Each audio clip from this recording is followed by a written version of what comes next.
Almighty Mahadev में मैं आपका स्वागत करता हूँ। आज एक ऐसे प्रसंग पे बात करेंगे। ये कर्मा थ्योरी के बारे में मैं पिछले 3-4 एपिसोड से आपसे बात करता आ रहा हूँ कि कर्म आदमी का कैसे पीछा करते हैं।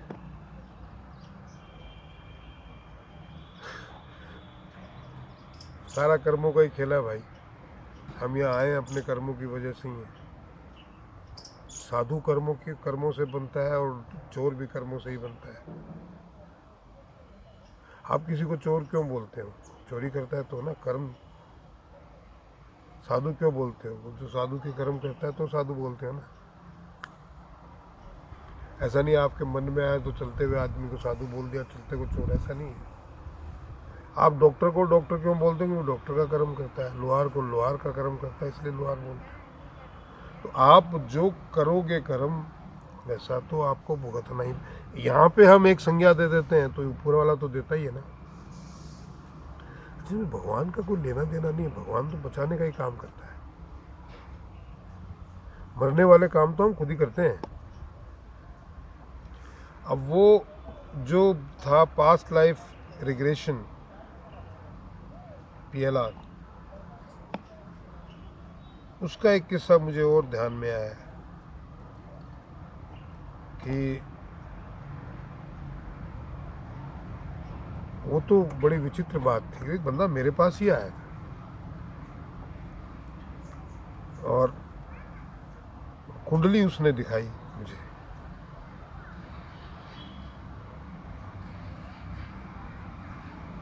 वो बंदा जो है उन दिनों कहाँ था, कौन सी कंट्री में था वो, आजकल तो पता नहीं कहाँ है, पर उन दिनों वो, हाँ, उन दिनों वो जर्मनी में था। और मेरे पास बहुत सारी कुंडलियाँ आई हुई थी।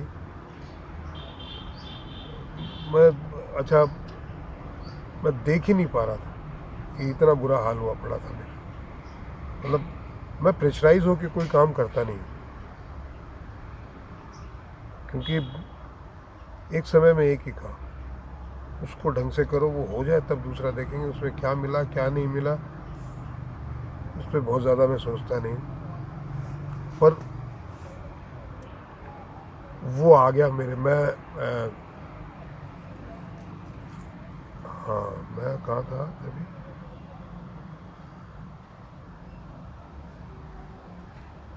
अगरतला था शायद। ना अगरतला नहीं था, गुवाहाटी था। गुवाहाटी था। वो बंदा जर्मनी में था, किसी के रिलेटिव के साथ में आया था और उन्होंने मुझसे अनुय विनय किया कि गुरुजी आप इसकी कुंडली देखिए, ये बहुत परेशान है। फिर मेरा देखने में इंटरेस्ट है तो मैंने पूछा भी नहीं क्यों परेशान है भाई। और फिर बहुत ही ज़्यादा उन्होंने मुझसे रिक्वेस्ट की कि ये 2 दिन में चले जाएंगे, आप प्लीज़ इनकी कुंडली देख लीजिए। उन्होंने कहा हमारी आप 10 दिन बाद देख के बता दीजिएगा फ़ोन पे, पर इनकी देख लीजिए। बनी बनाई कुंडली लेके आया। मैंने कुंडली देख के उससे कहा कि तुम्हारे साथ तो चक्कर है भाई। बोले क्या? तो तुम्हारे साथ कोई न कोई रहता है। बोले गुरुजी मैं इसीलिए तो कुंडली दिखाने आया आपके पास। इसमें पता चलता है? मैं कहा इसमें तो नहीं पता चलता, पर तुम्हारे ऑरा से पता चलता है। कुंडली में भी ऐसे कुछ संयोग दिख रहे हैं बट वो एक दिन में कंफर्म नहीं होते, मुझे एक लंबा अध्ययन करना पड़ेगा तब होते हैं। पर तुम्हारा ऑरा ये कह रहा है कि तुम्हारे डिस्टर्ब है ऑरा, तुम्हारे साथ कोई ना कोई आत्मा रहती है। बोला हाँ, पिछले 10, 12, 15 सालों से मुझे ये महसूस हो रहा है कि मेरे बिस्तर पे मेरे साथ कोई और भी सो रहा है।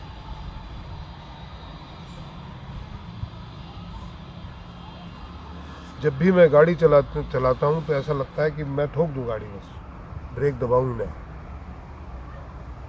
अच्छा, तो मैंने उसे फिर कहा कि ये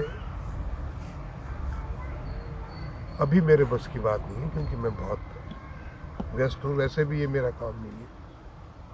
तुम किसी पास्ट लाइफ रिग्रेशन थ्योरी वाले के पास जाओ, वो तुम्हारी समस्या का समाधान कर सकता है। इसका समाधान वो तुम्हें बताएगा कौन है और क्यों है।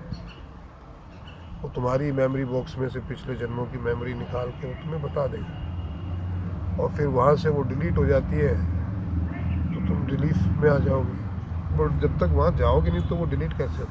आपको कंप्यूटर में घुस के उस आइटम को खोजना पड़ता है, तभी तो आप उसको डिलीट कर सकते हो या रिस्टोर कर सकते हो। जो बग आपको परेशान कर रहा होता है, जो एप्लीकेशन, आप उसको डिलीट करने के लिए उस एप्लीकेशन तक पहुंचना पड़ता है। वो दिखे तो सही, पता तो चले कौन सी एप्लीकेशन है। तो वो तुम्हें वहाँ पहुँचाएंगे, तब जाके इसका कोई निवारण होगा, वहीं से डिलीट होगी। तो वो बेचारा गया, क्यों? उसने मुझसे ये भी पूछा, आप किसी को जानते हो? मैं कहना भाई मैं ना जानता।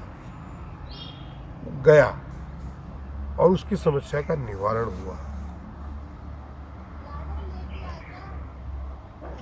हुआ। वो जो पास्ट लाइफ रिग्रेशन वाले थे, उन्होंने जब वो पूरी थ्योरी करने के बाद में जब वो बाहर निकला उससे, तब उनसे बताया कि उसने, क्योंकि वो रिकॉर्ड करते हैं, जिसने भी किया था रिकॉर्ड किया था, वो रिकॉर्ड किया हुआ जब उसे बताया गया, दिखाया गया, तो उसने मुझे जो कहानी सुनाई वो मैं आपको सुनाता कि जब वो उसको उस थ्योरी में लेके गए तो एक एक्ट देखा उसने कि मैं बाइक चला रहा हूँ, बाल बड़े बड़े हैं,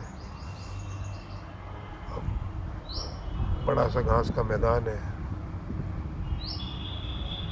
वो बाइक ही चलाते ही जा रहा है आगे ना बढ़े। फिर वो कोई दूसरे सीन में लेके गए उनको, बोले घर के बाहर खड़ा हूँ, एक मेंशन है, उसमें घुसने की तैयारी कर रहे हैं। तो उन्होंने बोला कि घुस जाओ। बोला ना ना ऐसे नहीं घुसेंगे, पीछे से घुसेंगे। बोला तो ये जगह कौन सी? बोले इंडिया तो नहीं है, जर्मनी है कहीं। तो बोला तुम जर्मनी में पैदा? बोला नहीं नहीं मैं इंडियन ही हूँ। तो जर्मनी किसी काम से आया हूँ। अच्छा, फिर वो पीछे की दीवार से कूद के उस मेंशन में घुसता है, वहाँ पे एक चिमनी पे चढ़ता है, वहाँ पे एक स्केलेटन लगा हुआ है, उसके पीछे से कुछ पर्ची वर्ची निकालता है। मतलब ये सारा काम वो छुप के कर रहा है। तो इससे ये पता चलता है कि वो एक जासूस है पिछले जन्म में, और वो कोई एक डॉक्यूमेंट जो डिकोड करना है, उस कोड वर्ड में लिखा हुआ, उसको चुराने के लिए वो आया है, वो जो स्केलेटन के पीछे लिखा। फिर वो वहाँ से नीचे कूदता है, और कुछ लोग बैठे हुए अपनी मीटिंग भी कर रहे हैं, उनसे छुपचे छुपाते वो जो देखा उसने बता रहा। फिर वो दूसरे कमरे में जाता है, वहाँ पे कोई आदमी सोया हुआ है, उसकी वो हत्या कर देता है।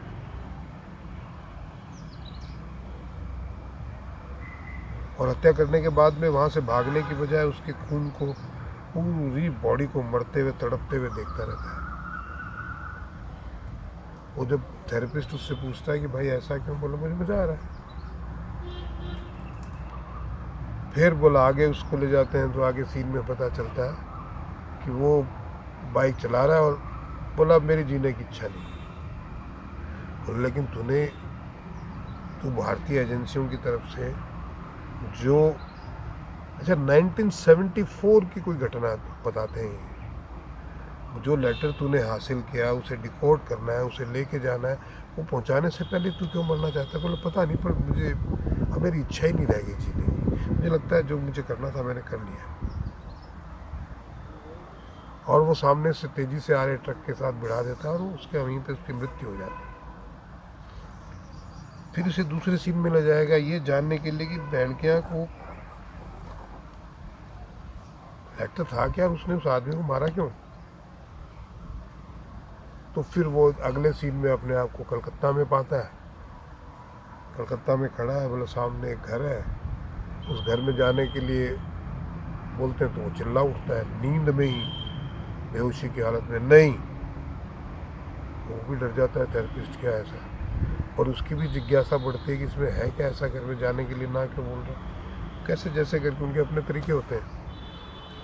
उसको उसके घर में इंटर कराते हैं, वहाँ पे देखे तो मेकअप वेकअप का सामान पड़ा हुआ है, पर वो आदमी का नहीं है, वो किसी स्त्री का है। तो इससे ये जाहिर हो जाता है कि ये इसका किसी का कोई साथी जासूस है, कोई लड़की है। पास में एक कमरा और है, तो बोलो उस कमरे को भी खोलो, तो फिर वो फिर चिल्लाता है नहीं खोलूँगा। उसे कन्विंस किया जाता है कैसे जैसे करके, बोलता है। तो उसमें एक लड़की जो खून से लथपथ है, उसको देख के ये रोने लगता है। क्या देखता है कि एक लड़की खून से लथपथ है, जैसे जीसस को कीलें ठोकी हुई नहीं, वैसे उसको दीवारों में कीलें ठोकी हुई है पूरी तरीके से। और ये बहुत रोता है, वो कीलें निकालता है, उस लड़की को अपनी गोद में लेता है, उसकी आंखों में देखता है, उस लड़की इसकी आंखों में देखती है। उससे पता चलता है कि इस लड़की से बड़ा ही प्रेम करता है, इसकी साथी है, वो जासूस है। और वो लोग जो हैं इसको पकड़, मतलब जर्मनी के जासूस जो हैं, उनको इन लोगों को मारने का ऑर्डर प्राप्त हुआ था।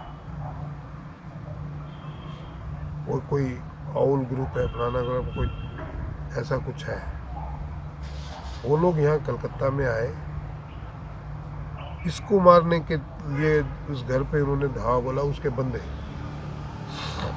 जिसको इसने मारा था वहाँ।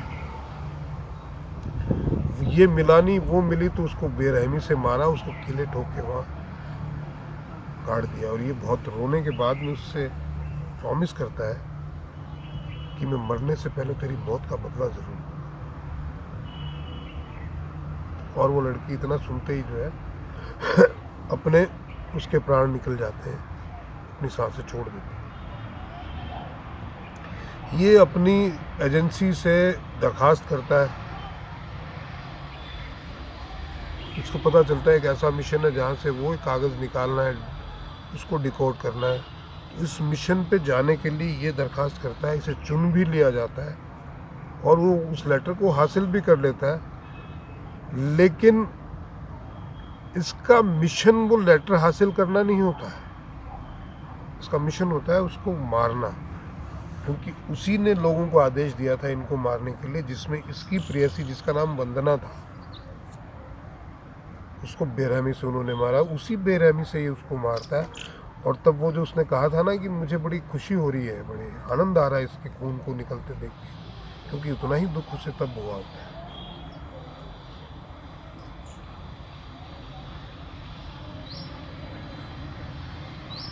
तब अब उसको ये पूरी घटना तो पता चली जाती है। ये 74 की घटनाएं थी। अच्छा, बाद में वो थेरेपिस्टों की अपनी होती है, वो उनको कोई स्पिरिचुअल उनका गाइड होता है, कोई वो अपने अपने कुल देवता से उनसे मिलवा के और उस लड़की को मुक्त किया, कन्विंस करके उन्होंने उस लड़की के सोल को। वो लड़की तब से पैदा ही नहीं हुई, वो तब से इसी को ढूंढ रही है, क्योंकि इनका आपस में प्रेम था। अब इसने तो दूसरा जन्म भी ले लिया और हिसाब किताब चूंकि उनका जर्मनी के लोगों से वहाँ रहा, वो सारा रहा, वो तो अब इसका आना जाना लगा रहता है यहाँ के लोगों से, तो वो अपने हिसाब किताब चुका रहा है। पर वो उसको अब मिला, ये प्रेम वैसे के वैसा ही, तो वो अब रोज इसके साथ में इसकी बाहों में बाहें डाल के सोती है रात को। इसको भी महसूस होता है, वो इसको छोड़ना नहीं चाहती थी।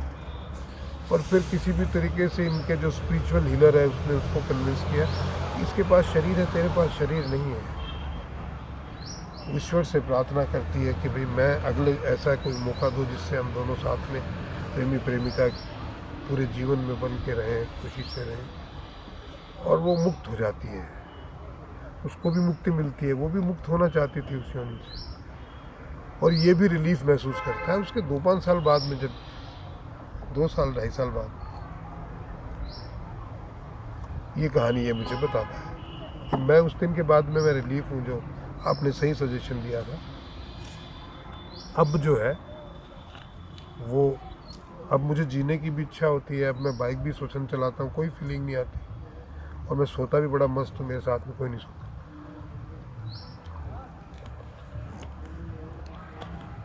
तो भैया प्रेम, कर्म, क्योंकि चूंकि उसने मर्डर किया था और इसने उसका मर्डर कर दिया, वो चीजें बराबर हो गई। इन लोगों का काम ही ये रहता है।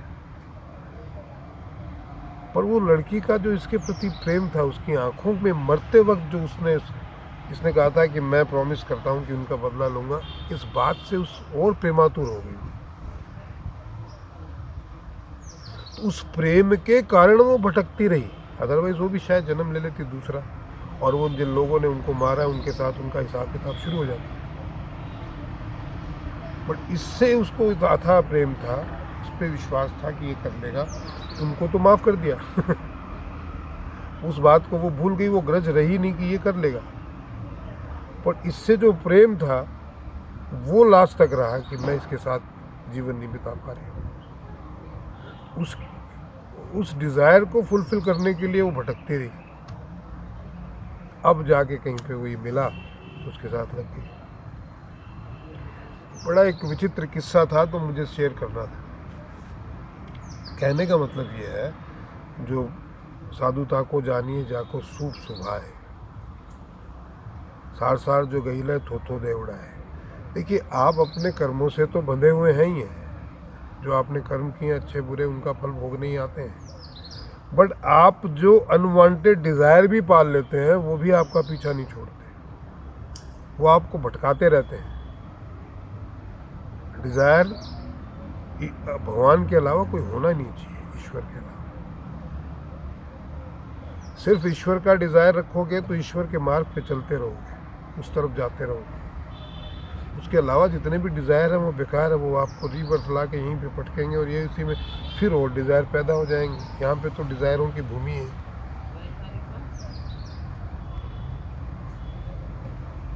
तो आशा है आपका आज का ये प्रसंग आपको अच्छा लगा होगा, आनंद आया होगा।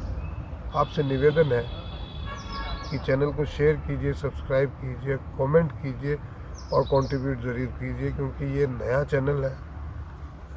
इसमें बहुत सारे, जितने ज़्यादा लोग देखेंगे तब जाके वो उनके अभी मैसेज वापस से आने शुरू हो गए। 4000 घंटे नहीं हो रहे। आप देखेंगे, कुछ कंट्रीब्यूट करेंगे तो मैं भी कुछ और वीडियो बनाता रहूँगा। महादेव।